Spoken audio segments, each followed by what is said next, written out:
За тэгвэл хэдүүлээ одоо 2 дахь хэсэг рүүгээ орцгоё. За тэгээд part 2 дээр бид нар яг юуг хамгаалдаг, яг тулгарч байгаа одоо яг сорилтууд маа дээр одоо яг юу байгаа юм бэ гэдэг хэсэг рүү хэдүүлээ орцгоё. За тэгээд энэ дээр бол бид нар мэдээллийн аюулгүй байдал болон кибер аюулгүй байдлын нэгт ялгааг нэрлэлээ авч үзье. Тэгэхээр мэдээлэл гэдэг маань өөрөө бол юу гэхээр цахим хэлбэрт оршиж болно, бит хэлбэрээр байж болно. Тэгэхээр одоо нэг цаасан гэрэмэр байх нь шүү дээ, аман байдлаар байж болно. Тэгэхээр энэ гурван хэлбэр дээр оршиж байгаа мэдээллүүдийг гурвангийн ер нь бол хангаж ажиллая гэдэг маань өөрөө мэдээллийн аюулгүй байдал байна гэсэн үг. За тэгээд цахим одоо хэлбэрт байгаа мэдээллийг ер нь бол одоо аюулгүй байдлыг хангаж ажиллая гэх юм бол энэ маань өөрөө кибер аюулгүй байдал. Тэгэхээр хэдүүлээ яах нь гэхээр бас нэг ялгааг нь жоохон авч үзнэ гэсэн үг. За тэгээ мэдээлэл гэдэг маань нэг төрлийн бит бас хөрөнгө байж болно. За тэгвэл бид нар мэдээллийн аюулгүй байдлын ерөөсө гол зорилго маань юу юм бэ гэхээр гол зорилго маань энэ CIA гэдэг имийг л хангана. За тэхийн тулд болохоор бид нар CIA гэдэг зүйлийг хангахын тулд болохоор бид нар 3 зүйлийг чухалчилж авч үздэг. Нэгт нь болохоор хүн, хоёрт нь болохоор процесс, гуравт нь технологи. Тэгэхээр энэ 3 зүйл гурлаа байгууллага дээр цогц байдлаар ажиллаж ийж ер нь хэдүүл амжилттай ер нь одоо аюулгүй байдлыг хангаж эхэлнэ гэж ойлгож байна. Тэгэхээр санаа нь бол юу гэхээр бид нар хэдий одоо жишээ нь за технологийн шил за firewall гэдэг хэдүүл аваад үзье те. Firewall байлаа гэд хүмүүс нь аюулгүй байдлын талаар ойлголтгүй байх юм бол тэр линкэн дээр дарнаа гэдэг ч юм уу те. Процесс буюу те ямар нэгэн байдлаар хэрвээ ийм болох юм, ийм хадлага болох юм бол энд нь ингэж хариу үзүүлээд, ингэж бүртгээд, ингэж мэдээлээд гэдэг тийм журам те. Иймэрхүү процесс байхгүй болох бол мөн адилхан бид нар одоо яах вэ гэхээр амжилттай болж чадахгүй гэдэг ийм зүйл яригдана гэсэн үг. За тэгвэл CIA гэж юу юм бэ? C гэдэг маань өөрөө confidentiality гэдэг үгний одоо эхний үсэг буюу нууцлагдсан байдал. Тэгэхээр одоо хэдүүл яах вэ гэхээр альва одоо жишээ нь одоо мэдээлэл их хэлбэр дээрээ биш өөр хэлбэр дээр ингээ хөрвүүлэгдээд одоо ер нь бол уншихад хэцүү болж байгаа нь бол ер нь бол хэдүүлээ нууцлагдсан байдал гэж байна. Тэгэхээр одоо хэдүүлээ багаас нэг юм тонгоргож яриад ингээ сурцсан байсан шүү дээ. Одоо юу гэдэг чинь те за дахамжийн логиштай адэргэл те. Энэ минь чинь бол нэг төрлийн нууцлалтай байдал байхгүй. Гэтэ алгоритмын сул те. Тэгэхээр ер нь бол бид нар технологийн өрөөнд бол одоо хүчтэй алгоритмууд ашиглаад нууцлалыг хангадаг байх нэ. За мэдээж бүрэн бүтэн байдал буюу integrity гэдэг зүйл яригдана. Тэгэхээр тухайн мэдээлэл таны зөвшөөрлөгөө өөрчлөгдөхгүй бүрэн бүтэн байдлыг хангасан байх шүү дээ. Тэгэхээр энэ зүйлийг хэдүүлээ мөн адилхан аюулгүй байдал дээр ярьдаг байх нэ. За хүртээмжтэй байдал буюу availability гэдэг ойлголт яригдана. За энэ маань юу юм бэ гэхээр тухайн мэдээлэл системтэй ер нь бол танд ер нь 24/7 хүртээмжтэй байх шүү дээ. Тэгэхээр одоо хэдүүл жишээ аваад үзье л да тий. За хэдүүлээ жишээ аваад үзмүү. За одоо онлайн одоо жишээ нь бирж байлаа гэж үү, крипто бирж те. За тэрэн дээр ингээд одоо хүмүүс ингээ 24/7 ер нь бол арилжаа хийдэг. За тэгсэн чинь нөгөө бирж чи ер нь бол тодорхой хэмжээнд ажиллахгүй байх юм бол хүмүүс арилжаа хийх боломжоо алдна, алдагдал хүлээх бас боломжтой болно те. Тэгэхээр юу гэхээр тэр 24/7 буюу availability гэдэг зүйлийг хангаж чадаагүй болмаас яах вэ гэхээр мөн адилхан хохирол учирч болох нэ. За мэдээж эсрэг зүйлүүд нь болохоор мэдээлэл задруулах, мэдээлэлд одоо зөвшөөрлөгөө өөрчлөлтөд оруулах. За нэг бол тухайн систем сүлжээг одоо distraction их буюу босноолохтой зогсоох тиймэрхүү зүйлүүд байгаа. Байгууллагын хүрээнд аваад үзэх юм бол яг энэ гурвын алийг нь төлхөө одоо хангаж явах гэдэг нь тухайн байгууллагын зорилго, үн цэн, стратеги те. За төрлөөс хамаарат өөр бас яах вэ байж болно гэсэн. Алин дээр нь төлхөө ажиллах вэ гэдэг зүйл. Одоо жишээ нь хэдүүлээ за юу гэдэг чинь те одоо жишээ нь тагнуулын ерөнхий газрыг аваад үзэх юм бол хүртээмжтэй байдал гэхээс илүүтэй нууцлалтай байдал, нууцлагдсан байдал, бүрэн бүтэн байдлаар илүү төлхөө ажиллана гэдэг ч юм уу те. За тэгэхээр бид нар ер нь юуг хамгаалах гэдэг юм бэ гэхээр бид нар хөрөнгө гэдэг зүйлийг л хамгаалах гэдэг. Тэгэхээр хөрөнгийг бол хэдүүлээ дотор нь tangible болон intangible. Тэгэхээр тооцоолох болох үз тооцоолоход хэцүү. Одоо хөрөнгийн хохирлын хэмжээг тооцоолоход хэцүү. Нэг бол тооцоолж болох үз гэсэн хоёр ангилж байгаа. За нэг талаараа бол бит босч байдаг юм уу те. За тэгэнгүүт тооцоолж болох үз хөрөнгүүдэр бол одоо сервер утас компьютертэй хэдүүлээ одоо энэний эдгээр одоо шин манай нэг сервер одоо ингэ шатлаа гэж бодох юм бол тэрэн дээр гарах хохирлын хэмжээ хэдүүлээ ерөнхийд нь тооцоолж чадна гэсэн үг байхгүй. Тухайн сервер хэдээр авсан. За хэдэн жил болж байгаа нь тэгэхээр жил болгоно нэг электр хөрөнгөний 10% хасна. За тэгээд манайх ер нь тиймэрхүү одоо хохирол амслаа гэдэг ч юм уу те. Харин тооцоолоход хэцүү. За нөгөө талдаа аваад үзэх юм бол одоо патент ч үгүй юм уу. Дээр нь байгаа одоо яг мэдээл дээра гэдэг зүйл те. За тэгээд хэрэглэгчийн итгэл, нэр хүндийн хохирол эдгээр чинь бүгдээрээ тооцоолоход хэцүү. Тэгэхээр хэдүүлээ яах вэ гэхээр ерөөсөл энэ хөрөнгийг аль хөрөнгүүдийг ер нь тодорхойлох. За тэгээд тэр болгон дээр хэдүүлээ яах вэ гэхээр эрсдлийг тооцоолох. Тэгэхээр ерөөсөл энэ хөрөнгүүдийг л хамгаалах гэдэг. За мэдээж хөрөнгө нь өөр яг хүнтэй холбоотой хөрөнгө гэж болж байна. За тэгээ байгууллагатай холбоотой хөрөнгүүд гэж болж байна. Улстай холбоотой ер нь бол чухал хөрөнгүүд гэж болж байна. За зарим тохиолдолд дэлхийн тэгэхээр жишээ нь том жишээ нь цөмийн станцууд ч юм болохоор зөвхөн тухайн улстай гэхээсээ илүү дэлхийд хор ахирал очуулж болох үс гэж бас тооцогдож үздэг. За тэгэхээр юу гэхээр хөрөнгийг бид нар маш олон байдлаар ер нь бол авч үзэж болно. Гэтэ үндсэндээ бол нэг хоёр бүлэг болгоод за тэгээд эдгээрийг л хамгаалахд оршоод байгаа. За тэгвэл хэдүүлээ хөрөнгө рүү ер нь бол аюул заналууд ер нь ямар хөө аюул заналууд байж болд юм бэ гэхээр хүнээс үүдэлтэй хааллууд байж болж байна. За тэгэхээр яг сэтэл нь арай өөр тий. Тэгэхээр тухайн улсын ер нь бол цэрэг хүчин за тэгээд дээрээс нь тагнуулын шин чанартай ер нь бол мэдээллүүдийг авах. Нэг бол санхүүгийн сэтэл би халдлага хакерууд халдлага хийдэг ч юм уу те өрсөлдөгч бизнесүүд нэгийг унгаах сэдэлтэй байдаг ч юм уу. За нэг бол өшөнзөн сансан байдлаар те grudge attack-ууд. Тэгэхээр жишээ нь ажлаасаа гинт халагдсан админ юу гэдэг чинь те. За би түүлийн системийг унгаач яа гэдэг ч юм уу. Иймэрхүү юм өшөнсөн халдлагууд бас байж болж байна. Зүгээр хөгжөлдөх байдлаар фан байдлаар хийж болж байна. За бүр цаашлах юм бол terrorist байдлаар cyber attack-уудыг хийж болж байна.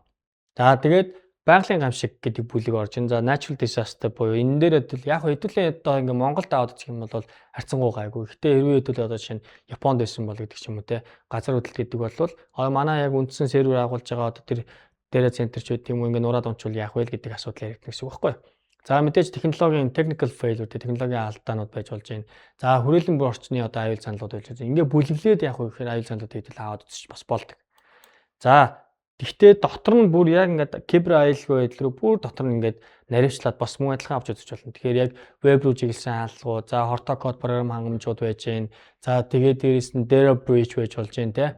За бүр заашлах юм бол дотоод аюул заанал буюу insider threat болж гэн. Гэх мэтлээ ингээд дотор нь бүр ингээд cyber яг ингээд кибер халдлагын хүрээнд аюул заналуудад ангилаад авч үзэж бас болдог байна. За тэгвэл аюулгүй байдал яагаад жижиг дунд бизнесийн байгууллагуудад чухал юм бэ? Тэгэхээр жижиг дунд бизнесийн байгууллагуудад ер нь бол хийгдсэн бас нэг судалгаа байгаа. За тэгээд тэрнтэй холбоотойгоор ахаад нэг зүйл нь болохоор түрүүний хэмэл оюухан ашигласан халдлагууд 89%-аар ихссэн байна гэдэг зүйл.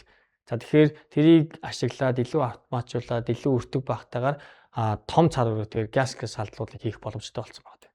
За дээрээс нь 3 жижиг дунд бизнесийн бизнес тутмын нэг нь халдлагад өртсөн гэдэг мэдээлэл 24-25 онд жишээ нь ингээд аваад үзсэн OECD-ийн репортер аваад үзэх юм бол тийм байна тий. Тэгээ 3. За тэгээд тухайн халдлагаас үүдэлтэйгээр ер нь дундаж тасалталтын ер нь бол хугацаа бол 3-7 хоног. Тэгээ тэрийг илрүүлээ, буцаага хариу аргамж аваад нөхөн сэргээгээд хэвийн үйл ажиллагаанд оруулахад ер нь дунджаар 3-7 хоног болоод байна гэдэг асуудал яригдж байна. За тэгвэл жижиг дунд бизнесийн байгууллагуудын өртөмтгий байдал дээр бид нар аваад үзэх юм бол асуудлууд нь юу юм бэ? Нэгд мэдээллийн технологи болон мэдээллийн аюулгүй байдал хариуцсан мэргэжлийн дутмаг байдал тий. Тэгэхээр байгууллага дээр нэг хүн бүгднийг хариуцдаг ч юм уу тий. За хязгаарлагдсан бол төсөв байгаа тийм. Тэгэхээр төсвийн жишээ нь за аюулгүй байдалд жишээ нь яг тодорхой төсөв ингээд яг зоож өгж байгаа байгууллага хэд байна гэдэг ч юм уу тий. За мэдээж нэвтрэлт хаалт болон тэрнтэй холбоотой нууц зүй тэдгээрийн сул байдал яригдж байна. За үүлэн технологиос хэд хамааралтай. Тэгэхээр яг ихээр 3 дахь ер нь бол байгууллага орж ирж байна. За тэнгуут үүлэн ер нь клауд дээр тавьсан юм чинь ер нь бол клауд нь өөрөө аюулгүй гэдэг ойлголт бас хэтэрхий тийм өрөөсгөл ойлголт бас яваад байгаа. За тэгээд patch гэдэг ойлголт буюу жишээ нь яг patch гэдгийг хэдүүлээ ингэж ойлгочих л та. Тэгээд patch гэдэг маань юу вэ гэхээр ерөөсөл нэг системийн арталт нь явж байгаа код гэдэг чи хэдэн 100 мянган хэдэн сая ингээ мөр код явж байгаа шүү дээ тий.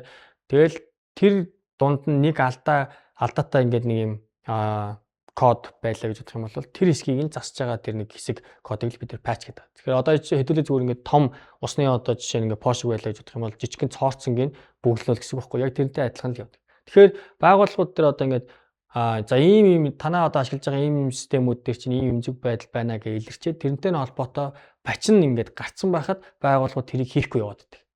Тэгэхээр энэ маань өөрөө буцаагаад нэг асуудлыг үүсгэдэг гэсэн үг байхгүй. За мэдээж ханган нийлүүлэгч гэх төрөөс хойш яриад байгаа зүйл те. Тэгэхээр ханган нийлүүлэгчийн ер нь бол supply chain-тэй холбоотой рискүүд. За удирдлага гэдэг байгууллагын удирдлага бол яг хамгийн эцсийн шийдвэрүүдийг гаргаж байгаа. За тэгэхдээ байгууллагын удирдлагууд яг аюулгүй байдлын ойлголт маш тутмаг байгаад байдаг. Тэгэхээр энэ дээр бол одоо хамгийн гол асуудлуудын нэг гэж бас яригдсан байна.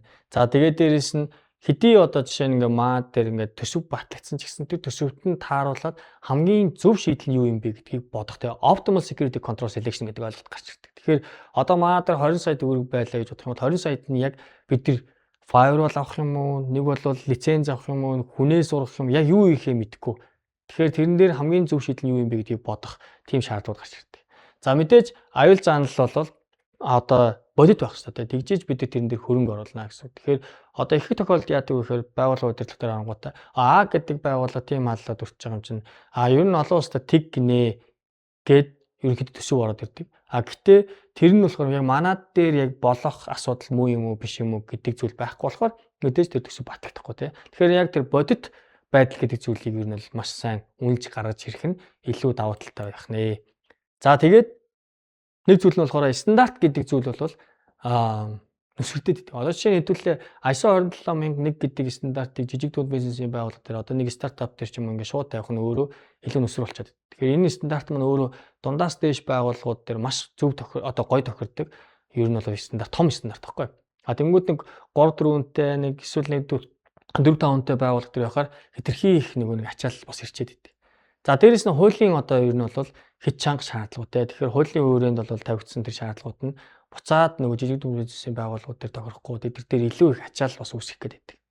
За сургалт болон мэдээлэл дотмог байдал. Тэгэхээр хаанаас ер нь бол аюулгүй байдлын ойлголтуудыг авах уу?